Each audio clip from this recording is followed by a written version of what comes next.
இரண்டாவது பண்பு, ஒரு மூமினிடத்தில் இருக்க வேண்டிய பண்பை அல்லாஹ் குர்ஆனிலே நேரடியாக சொல்லுகிறான். ஆயாத், அல்லாஹ்வுடைய வசனங்களை ஓதி காட்டுகிற பொழுது, அல்லாஹ்வுடைய திருக்குர்ஆனை நாம் ஓதுகிற பொழுது ஒருவன் செவிமடுக்கிறான் என்று சொன்னால் அவருடைய ஈமான் அதிகப்படுத்திக் கொண்டே இருக்க வேண்டும். கழிந்த ரமலான் நாம் எத்தனை குர்ஆன்கள் ஓதி இருப்போம், எத்தனை ஹாஃபிகளுடைய சப்தங்களை கேட்டிருப்போம், எத்தனை தொழுகையிலே நாம் கலந்து கிராத்துகளை கொண்டிருக்கிறோம். நம்முடைய உள்ளங்கள் மாறுகிறதா?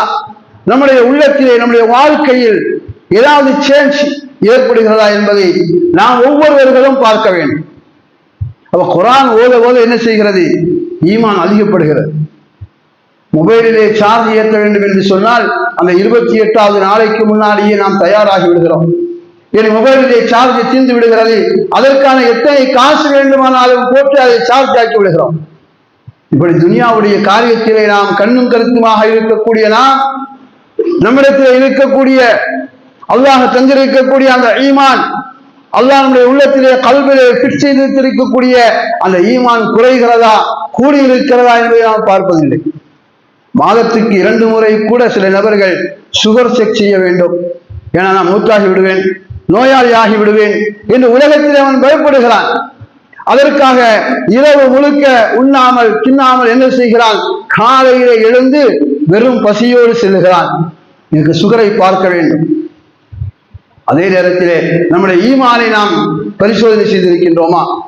என்னிடத்திலே கழிந்த வருடம் இருந்த ஈமானை விட இந்த வருடம் என்னிடத்திலே ஈமான் அதிகரித்திருக்கிறதா இல்லையா, குறைந்திருக்கிறதா இல்லையா என்பதை நாம் ஒவ்வொருவர்களும் சரிபார்க்க வேண்டும். அதற்கு ஸல்லல்லாஹு அலைஹி வஸல்லம் அவர்கள் சொன்னார்கள், இக்ரஅல் குர்ஆன பிஸியாத், அதிகமாக குர்ஆனை ஓதுங்கள். தினம் தினம் காலையிலே குர்ஆனை ஓதுங்கள்.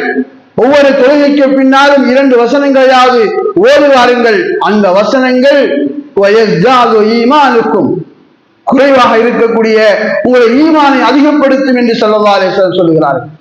அதைத்தான் அல்லாஹ் சொல்லுகிறான் இரண்டாவது விஷயமாக, வைதா துலியத் அலைஹிம் ஆயாத்துஹு, நீங்கள் குர்ஆன் ஓதவில்லை, வேறொரு மனிதர் குர்ஆன் ஓதிக்கொண்டிருக்கிறார் என்று வைத்துக் கொள்ளுங்கள்.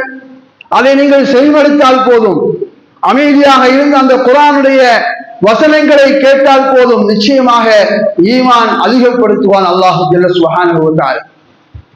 நாயகம் திருமேனி ஸல்லல்லாஹு அலைஹி வஸல்லம் அவருடைய காலத்திலே இஸ்லாம் பலவிதமாக பரவி கொண்டிருந்தன.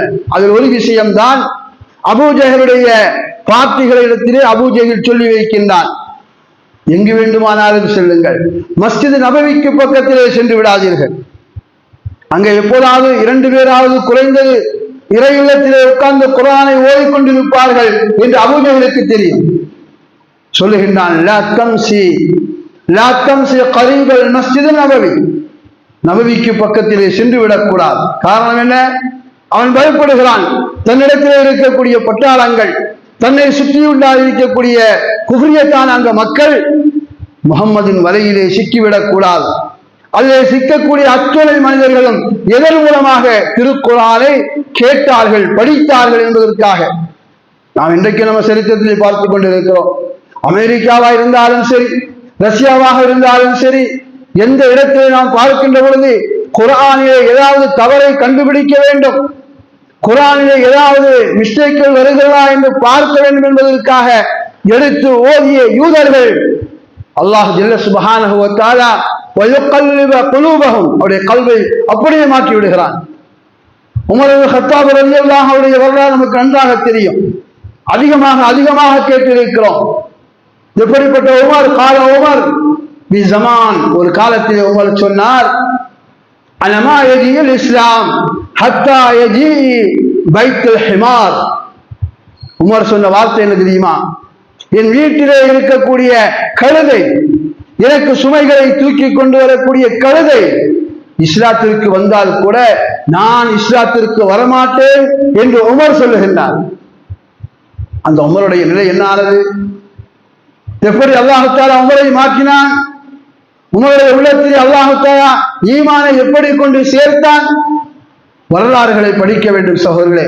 நாம் இஸ்லாத்திற்கு சொந்தக்காரராக இருக்கிறோம். அவர்கள் இஸ்லாம் அல்லாதவருடைய வயிற்றிலே பிறந்தவர்கள். இன்றைக்கு புதிதாக வரக்கூடிய மார்க்கத்தை தேடி வரக்கூடிய அந்த இஸ்லாமியர்களை கூட நாம் மதிப்பது கிடையாது. அவர் என்னப்பா புதிய இஸ்லாம்? நண்பர் ஒருவர் பஹ்ரைனில் இருந்து சொல்லுகின்றார், இஸ்லாத்திற்கு வந்து எனக்கு 17 வருடமாகிறது, இதுவரைக்கு யாரும் எனக்கு பெண் தரவில்லை, பார்க்கிறார்கள், அவன் புதிய இஸ்லாம். மார்க்கத்தினுடைய ஈமானுடைய ருசியை உணராத காரணத்தினால் இன்றைக்கு நம்மில் அதிகமானவர்கள் இருந்து கொண்டிருக்கிறார்கள். உமர் இப்னு கத்தாப் ரலியல்லாஹு அவர்கள் தங்கை இஸ்லாத்தை ஏற்றுக்கொண்டு விட்டார் என்ற கேள்விப்பட்டு ஓடோடு செல்கிறார். ஊரிய வாளோடு சென்று கொண்டிருக்கிறார். தங்கையை கொலை செய்ய வேண்டும், வேறு எந்த வேலையும் கிடையாது. அங்கே செல்லுகின்றார். தங்கை திருக்குரானை ஓதிக்கொண்டிருக்கிறார்கள். தெரிந்த விஷயம். தஹா மா அன்ஸல்னா என்று வரக்கூடிய வசனத்தை தங்கை ஓதிக்கொண்டிருக்கின்றார். கதவு தட்டப்படுகிறது. இங்கே ரசூலுல்லாஹி ஸல்லல்லாஹு அலைஹி வஸல்லம் அவர்களும் அவர்களை சுற்றி உண்டான சஹாபாக்களும் எதிர்பார்த்துக் கொண்டிருக்கிறார்கள். சஹாபாக்கள் ரசூலுல்லாஹ்வை உணர்த்தினார்கள், யா ரசூலல்லாஹ், நேற்றைக்கு அவருடைய மர்க்கசுகளிலே உங்களை கொலை செய்ய வேண்டும், 100 பொன் கலரான ஒட்டகங்களை நாங்கள் தருகிறோம் என்று சவால் விட்டதற்கு அது உமரை ஏற்றெடுத்திருக்கிறார். பெரும்பாலும் உமர் இன்றைக்கு உங்களை கொலை செய்வதற்காக வரலாம் என்று சஹாபாக்கள் பெருமானார் ஸல்லல்லாஹு அலைஹி வஸல்லம் அவர்களோடு கதவை மூடிக்கொண்டு அங்கே உட்கார்ந்து இருக்கிறார். வரக்கூடிய வழியில் என்ன நடக்கிறது? அல்லாஹ் ஜல்ல சுப்ஹானஹு வ தஆலா மாற்றி விடுகிறான். உமருடைய வழியை அல்லாஹ் மாற்றி விடுகிறான். உமர் வந்த நோக்கம் குர்ஆனை எரிக்க வேண்டும், அந்த குர்ஆனை ஏற்றுக்கொண்ட என் தங்கையை இந்த வாளினால் வெட்டி தீர்க்க வேண்டும் என்ற அகம்பாவத்தோடு ஓடி வரக்கூடிய அந்த உமர் தங்கையினுடைய வீட்டை தட்டுகின்றார். தங்கை கதவை திறக்கவில்லை. தஹா மா அன்ஸல்னா அலைக் என்று வரக்கூடிய அந்த வசனத்தை உரத்த ஓதிக் கொண்டிருக்கின்றார். நெஞ்சிலே பாய்ந்து விடுகிறது, உள்ளத்தை கவர்ந்து விடுகிறது. கதவை திறந்து விட்டு செல்லுகிறார் உமர். வா மா எதுக்க, உன்னுடைய கையில் என்ன இருக்கிறது? சொன்னார்கள், ஹாதா கலாமு ரப்பி, தங்கை சொன்ன வார்த்தை இது என் இறைவனுடைய வார்த்தை என்று சொன்னார். தா என்று கேட்கிறார்கள். குளித்து சுத்தமாகி வர வேண்டும் என்று தங்கை சொல்லுகிறார். கடைசியாக இறுதியாக முஃபஸ்ஸிரீன்கள் சொல்லுகிறார்கள், அல்லாஹ் ஜல்ல சுப்ஹானஹு வ தஆலா அந்த வசனத்தை கொண்டு உமரை மாற்றி விடுகின்றார். உமரை வசனத்தை கொண்டு மாற்றுவதை விட ஸல்லல்லாஹு அலைஹி வஸல்லம் இடத்தில் அல்லாஹ் ஒரு காலத்திலே சொல்லுகிறான். ஸல்லல்லாஹு அலைஹி வஸல்லம் அவர்கள் துஆ செய்கிறார்கள், யா அல்லாஹ், எனக்கு உமர் அல்லது அபூ ஜஹலை தருவாயாக, 2 பேரில் எதையாவது ஒருவர் எனக்கு இஸ்லாத்திற்கு தருவாயாக என்று துஆ கேட்டார். நெடுங்காலமாக கேட்டிருந்த துஆவை அல்லாஹ் கபூலாக்கி சந்தர்ப்பத்தை எதிர்பார்த்துக் கொண்டிருந்தான். அல்லாஹ் ஒரு விஷயத்தை செய்கிறான் என்று சொன்னால், ஒரு சோதனையினுடைய கடைசி கட்டத்தில் தான் அல்லாஹ் தஆலா வெற்றியை கொடுப்பான். இப்ராஹிம் அலைஹிஸ்ஸலாத்து வஸ்ஸலாமுடைய வாழ்க்கையிலே நெருப்பிலே போடக்கூடிய கடைசி நேரம், நெருப்பு எரிந்து வரக்கூடிய நேரத்தில் கூட மலக்குகள் வந்து கேட்டார்கள், யா இப்ராஹிம் அன்தன் சுருக்க, நாங்க ஏதாவது உதவி செய்ய வேண்டுமா என்று கேட்கிறார்கள். நன்றாக புரிய வேண்டும். அந்த வேதனையில இருக்கக்கூடிய, அந்த சாதனையை தீர்க்க வேண்டும் என்ற எண்ணத்தோடு இருக்கக்கூடிய மிக பெரும், இதற்கு பின்னால் வாழ்க்கை இருக்குமா என்று கூட தெரியாது, நெருப்புகள் என்னை கரித்து விடலாம் என்ற அந்த எண்ணத்தில் இருக்கக்கூடிய நேரத்திலும் கூட மலக்குகள் வந்து கேட்கிறார்கள், எங்கள் தரப்பிலே, எங்கள் சார்பாக உங்களுக்கு ஏதாவது உதவி தேட வேண்டுமா, தர வேண்டுமா? அன்றைக்கு ஷிர்க்கை ஒழித்த இப்ராஹிம் அலைஹிஸ்ஸலாம் நெருப்பின் மேல் கிடந்து கூட சொன்னார்கள், எனக்கு யாருடைய தேவையும் இல்லை. தேவைக்காக இன்று கபர்களை தேடி செல்லுகிறார்கள். கேவலம் மிக மோசமானவர்கள். இன்றைக்கு மரம் செடி கொடிகளையும் கபர்களையும் இறந்தவர்களையும் தேடி செல்லுகிறார்கள், எங்களுக்கு உதவி வேண்டும் என்பதற்காக. தௌஹீதை போதித்த இப்ராஹிம் அலைஹிஸ்ஸலாத்து வஸ்ஸலாம் அவர்கள் நெருப்பிலே கிடந்த பொழுது அல்லாஹ் அவர்களை சோதித்து பார்க்கிறான். மலக்கை அல்லாஹ் அனுப்பி வைக்கின்றான், நீங்கள் போய் கேளுங்கள், ஏதாவது நாங்கள் மலக்குகள் சார்பாக உதவி தேடுமா? ஆனால் இப்ராஹிம் அலைஹிஸ்ஸலாத்துக்கு தெரியாது. சொன்னார்கள், என்னை படைத்த ரப்புல் ஆலமீன் இருக்கிறான், அவன் என்னை பாதுகாப்பான் என்று சொன்னார்கள். தவக்கல். அல்லாஹ்வுடைய நல்லடியார்களே, உமர் இப்னு கத்தாப் ரலியல்லாஹு அவர்களையும் அல்லாஹ் ஜல்ல சுப்ஹானஹு வ தஆலா கடைசி நேரத்திலே சோதிக்கிறான். இப்ராஹிம் அலைஹிஸ்ஸலாத்து வஸ்ஸலாம் அவர்களை கடைசியினுடைய நேரத்தில் நாமெல்லாம் பார்த்தா என்ன நினைக்கிறோம்? இனிமேல் எந்த ஒரு வழியும் கிடையாது, நெருப்பு நிச்சயமாக இருக்கத்தான் போகிறது, எங்கேயாவது போய் சகாயம் உதவிகள் தேடலாம் என்று நினைப்பார்கள். எனவேதான் அல்லாஹ் சொன்னான், நேரடியாக என்னை அழைக்கின்றான், என்னிடத்தில் உதவி கேட்கின்றான். யாரையும் வசீலா என்று சொல்லக்கூடிய வார்த்தையை வைத்து ஏமாற்றவில்லை. வசீலா என்பதை இப்ராஹிம் நபி அலைஹிஸ்ஸலாம் கேட்கவில்லை, நேரடியாக என்னை சொல்லுகின்றான். என் அடியான் இப்ராஹிம் சொன்னார், என்னை படைத்த ரப்புல் ஆலமீன் என்னை பார்த்துக் கொண்டிருக்கிறான்.